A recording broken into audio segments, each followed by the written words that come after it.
Hello, this is Lucy McCall. As above, so below. It's from Avala Mesa Miracles. And I'm just going to talk a little bit about July 12th through the 19th, 2024. And you can also get this, an astrology report, maybe more detailed, on KNCE 93.5 FM, Taos, New Mexico, KNCE. Did I say that? Yes. Okay, so it's at 4 p.m. Mountain Standard Time on Friday. And so today, the biggest thing this week, the big thing is the Mars conjunct Uranus coming up on Monday. And there's been cause for concern about such an aspect because even though it happens every probably around 2.5 years, it tends to be a volatile aspect. It tends to be one that when we all should be more careful with our power tools and our cars and just not be in too much of a hurry, even though we're going to feel like it and we're going to be surrounded by people who feel like being in a hurry. So we just got to be aware of each other and ourselves, mainly ourselves, on just not creating more problems. There's also that can be emotional energy that's really high energy, and people can yell at each other a little bit more. So who needs it, right? But we've got it, and also a lot of astrologers have pointed out how this week that conjunction being at 24 degrees, 24 to 26 degrees, Taurus is also a very volatile point. Algol, it's the head of Medusa. I was thinking it was still in Rohini, but I was wrong. It's not near Aldebaran.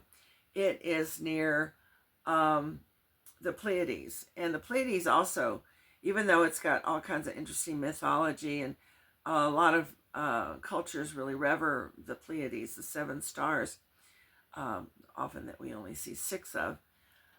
It's still a sharp one. It's one where historically, when planets go over it, things are kind of sharp. Now, a lot of it has to do with clearing out things that are not so good in your mind or in your life. Maybe even just taking out the trash. But thing is that it's also does create some violence sometimes, and that's what Algol is like. It's kind of a violent aspect. But I also like to think about it, since it's historically Medusa, I think about it in a feminist kind of way, in that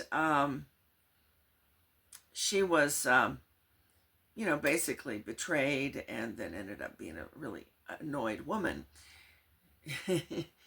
What do they say? Hell knows no fury like an angry woman, or something like that, betrayed woman. So she was in that position. And so she had a thing about, she didn't really want to turn everybody into stone, but she was put in that position to turn men into stone, mainly, I think. Or that's who came around to try to get her. But anyway, she had once been a very beautiful woman, and just the gods and goddesses got annoyed, and I forget the whole story. But anyway, might have some, mainly, maybe we have to have some compassion for our own rage and what we can do about it. And then also compassion for that feeling of insecurity where we got to hurry up, and it doesn't necessarily help us, because we might have a problem because we're in too much of a hurry. Might trip over something or whatever. So we have to be very cautious this week, and we just hope that those who are dropping bombs are not too excited about dropping bombs. So wherever they are, even if they're not right here. So that's kind of what the week is like. It's kind of all about Mars conjunct Uranus. And when we have the another opposition, a major aspect today is a Venus opposed Pluto, which I felt was kind of a good balance for Venus trine Neptune, which we had a couple of days ago, because Venus trine Neptune is full of fantasy and, oh boy, love and romantic, and then Venus opposed Pluto is when you face how it's not perfect, but maybe you can still love that person or love in general, even if there is that where you have to see the deep dark, whatever it is that we all carry, when we actually see the real stuff. So this day is a good day to see the realness in ourselves and other people in life. So that's I don't think I'm going to go into all the other aspects today. You might want to just listen to except that we're not gonna be able to do this video next Friday due to Flora being in a wonderful little retreat for her soul this whole week, and so we're not going to get it till 2 days after, which is probably Sunday or Monday next week. So what I'd like to say about that is we have a full moon next Sunday. So I just thought I'd talk a little bit about that. Pluto conjuncts the next full moon. And then there's also a trine from Neptune to the sun and a sextile of Neptune to the moon. This is a pretty good one, a pretty good full moon. It's Uttara Shada, which is sidereal Capricorn.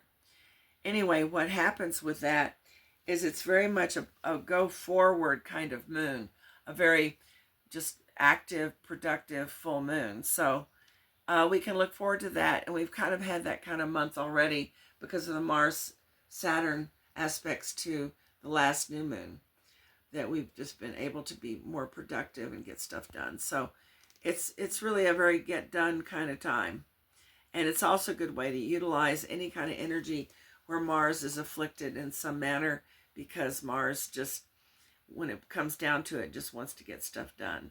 So, okay, there you have it. We're going to talk about blue vervain.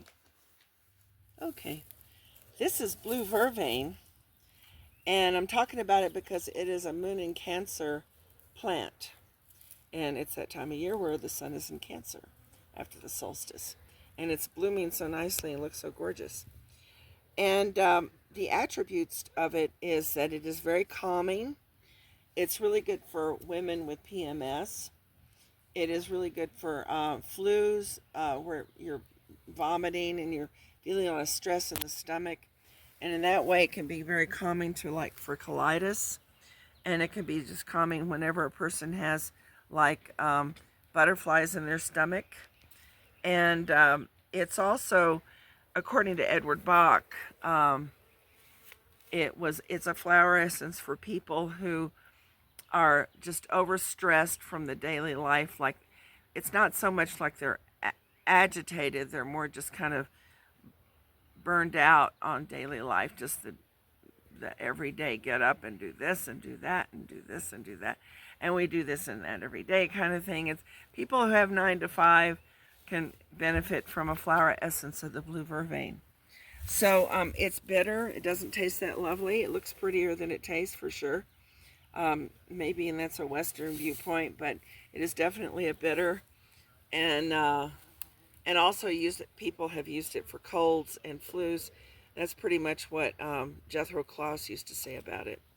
So there we are, lovely blue vervain. And you can see some of the ways of Cancer, moon in Cancer with it, and then it helps women, and it helps the digestion, and it helps with redundant life, which Cancer people can get very redundant in their life. They keep going and doing the same things every day because they're just so into their security. So, which is all very wise and good, but it's sometimes, like most of us, we get overwhelmed by stuff, and that's how that can be. So there you have it.